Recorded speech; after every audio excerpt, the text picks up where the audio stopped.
Good day, Math 10Cs. We are here to summarize Chapter 6 called Linear Functions. I just wanted to do a brief overview, very brief overview of what some of the concepts were that we covered and maybe look at a few questions to help us guide some decisions. Now at this point, students have finished the entire course, the entire unit, and so what they have been provided is a checklist of some items that they are expected to be able to accomplish for their unit exam, and they have a copy of this to look at. And as you notice, it is quite detailed with what students are expected to do. We also have a copy of a review which students have been working on, and it's titled Linear Functions Review, and it covers a great deal of questions that should help guide them on their unit exam. So for linear functions, we started off in the first topic talking about the idea of slope. Now, slope is another word to talk about sort of steepness, and there are generally 4 different categories for slope. So you might have a slope that's traveling in an upward direction, which might look like this. That's a positive value for slope.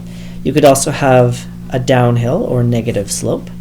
You could also have a horizontal, and you could also have a vertical line, which is represented by an undefined slope. Again, at this point, students have already finished the math behind rates of change and should be able to mathematically calculate these. We did continue with a brand new formula for slope, which got the symbol m. Points, for example, 3, and another one, let's say 3,7. So students would be expected to determine in some shape how much did this line sort of rise up, how much of a climb happened, and we're going to call this sort of the rise of a line. We've also got what's the horizontal distance that this occurred in, which we call this sort of a run. And the idea for slope is that there is some rise divided by a run. If 2 people traveled the same vertical distance, but in a shorter amount of time horizontally, you would see a much steeper line than a person who took a longer horizontal distance to get to the same height. So a formula for slope could be a rise divided by a run using 2 coordinate locations, the total vertical difference divided by the total horizontal. Students are coached into being able to identify these sort of as an x value and a y value. We'll just call this our first point, and an x value and a y value, and we'll call this our second point with labels. Students should be able to say y2 minus y1 divided by x2 minus x1 and get a 4 on the bottom, which simplifies to be a 2. Now numbers can be negative and can be slightly more tricky if there are negatives or fractions involved, but this is a very typical simple case for calculating slope. Students are also asked to be able to calculate the steepness of a line. For example, if you are provided with, should be able to recognize that there is a bit of a triangle that can be drawn to help determine the vertical portion. This rise is a rise of 1, 2, and a run across of 1, 2, 3. Now again, upward trending line should be a positive slope, and in this case it's a rise of 2. As we run across 3, the slope should be a 2/3. So visually, if we're provided a line, we don't really need to use the formula. We've got a nice visual way to help. So we got fairly comfortable with slope, and there can be some questions that ask a little bit more of us, a bit more kind of conceptual. And a question like number 9 on a review kind of helps with this. Now we've got a line with a certain steepness. We're rising 3, we're running across 5. If we rise up 9, how much do we run across? Without a visual, this can feel a little bit stressful. Is that slope is a rise over a run. And if we know that our slope is 3/5, we rise 9 and we run across unknown, we can try to solve for this run. Should be fairly comfortable with cross multiplying And if we do a cross multiply, the run can move up there with the 3. So I'll leave this as a word run. Traditionally, we would call this sort of a variable like x. 5 slides up there with a 9. And lastly, we can divide both sides by a 3, which is the opposite operation of multiplying by 3. What we end up with is, for the run, a 5 times 9, 45. 3 is a 15. So if we were to visualize rising up 3 and running across 5, if we were to rise up 9, it would mean 15 across. So there can be these questions that require a certain, this is what we talked about in slope. After slope, we started talking about the difference between parallel versus perpendicular lines. And students sort of needed to know what parallel meant. Visualize railroad tracks, 2 lines that never meet. Perpendicular lines meet these. Now the premise can actually be a little bit more stressful for some. Parallel lines have the same steepness, that the line 1 and the line 2 actually have the same slope. For perpendicular lines, the idea is a little bit trickier. For most lines, these slopes are considered negative reciprocals of each other. So negative reciprocals. So for one line, if it had a slope, the other line, if it was perpendicular or a flipped version, and a changed sign. So this one's positive, that one's negative. So these can come up in the context in questions later on, but this is sort of as simple as it was. But students did get caught on this one.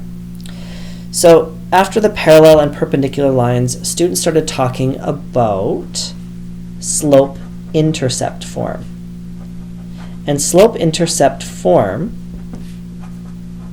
looks like y equals the slope and the y-intercept. And these are letters that don't really have a great understand what slope-intercept form means and how it can be used to help graph. I'm going to go back to our previous visual. I had a bit of background talking about fixed cost and variable costs in equations, and so this should partly look a little bit familiar. I can see in this graph that this crosses my y-axis at a y value of -3. So this is my y-intercept. I also know that this graph from before, 2/3. I could take my slope of 2/3 and my y of 3 and say for this equation, slope is 2/3, my y-intercept is a -3, and this equation represents this line. So if we, there we go, if we consider y equals 2/3 x minus 3, the path or the equation or the map to this line, x is 6, out should come a 1. Plug in a 6, 2x is a 4, 4 minus 3 is a 1. So this equation sort of tells the path, it tells the story of this line. So this is what slope-intercept form looks like. At this point, get questions like, you need to make a, which is perpendicular to the above line, and we'll say has a y-intercept of 7. So students should be able to, the equation above had a slope of 2/3, which means my slope, we'll even write a little symbol under it to say sort of 90-degree perpendicular, needs to be flipped and a different sign, and we'll call it a b, needs to be 7. So they should be able to say y equals -3/2 x plus 7. And that can actually be a little bit more stressful for most students in the content and in different scenarios. So this is beginning to tie many things together. After slope-intercept form, students then went on and learned a new form called point-slope form. And it looks somewhat different. There's brackets, there's multiple y's and x's, and what this tells you is we've got a coordinate location, x1, y1, a point. This is a point on a line. We also have a slope, and this is called point-slope form. Now the reason for point-slope form sort of comes out of questions like the visual on the right, which is actually very, very difficult to see the y-intercept. Is it -1, 2? Is it -2.5? Is it -2.4? Really hard to tell unless we actually are super confident that it goes through a grid line. So under these scenarios, we need to be a little bit thoughtful in choosing maybe a slope, which we can get from this graph, and choosing a point that lies on it.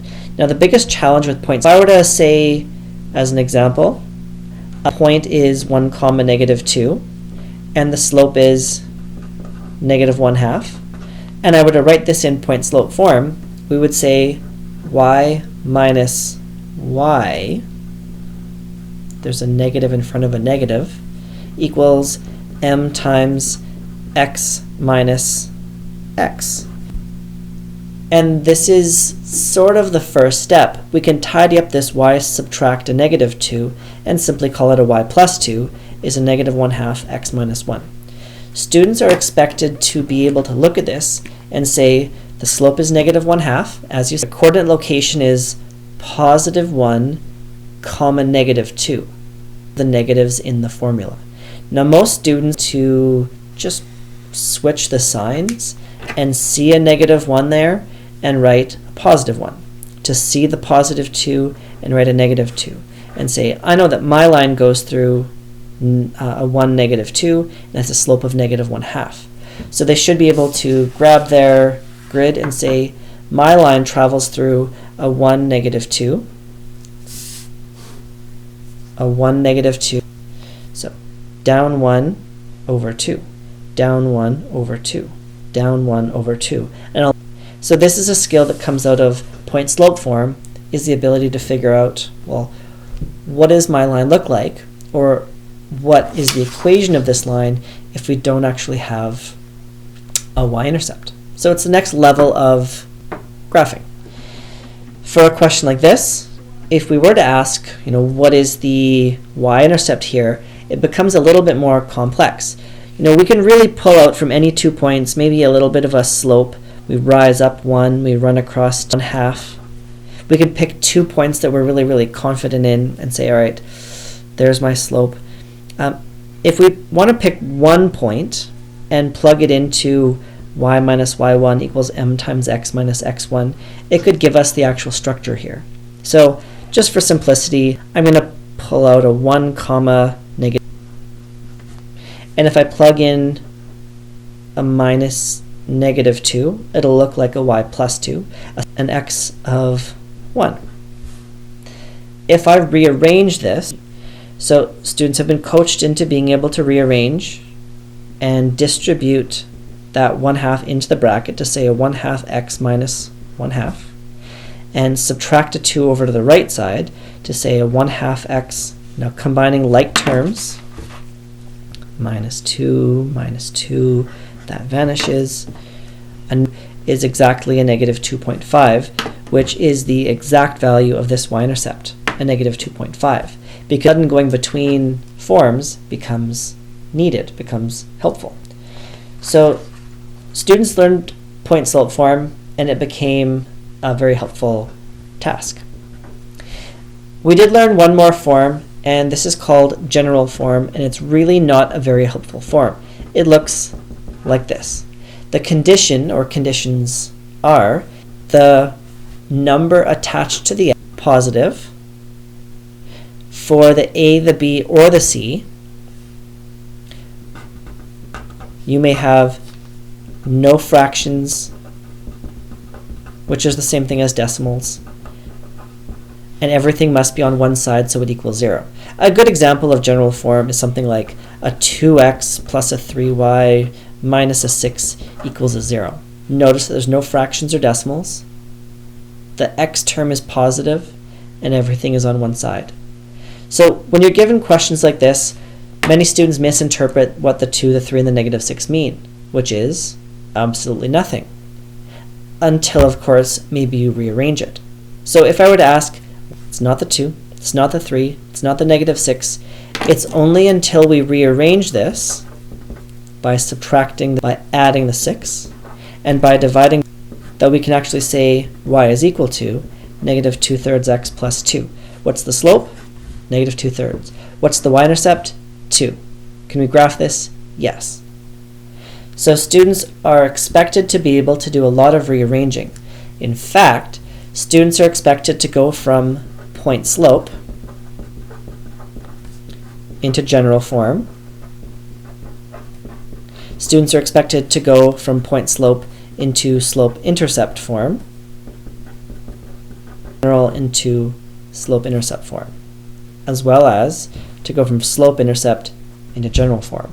So there's a few different pathways that you can go, and if you really do feel like you struggle with rearranging, this might be a helpful place to start and rearrange between those forms. Now in our notes we have gone between all three of those, but it again is something that is a skill that does. Now there's many other little parts of this, like getting x and y intercepts, like talking about specific notation, but these are the core skills that give students a foundation. Good luck.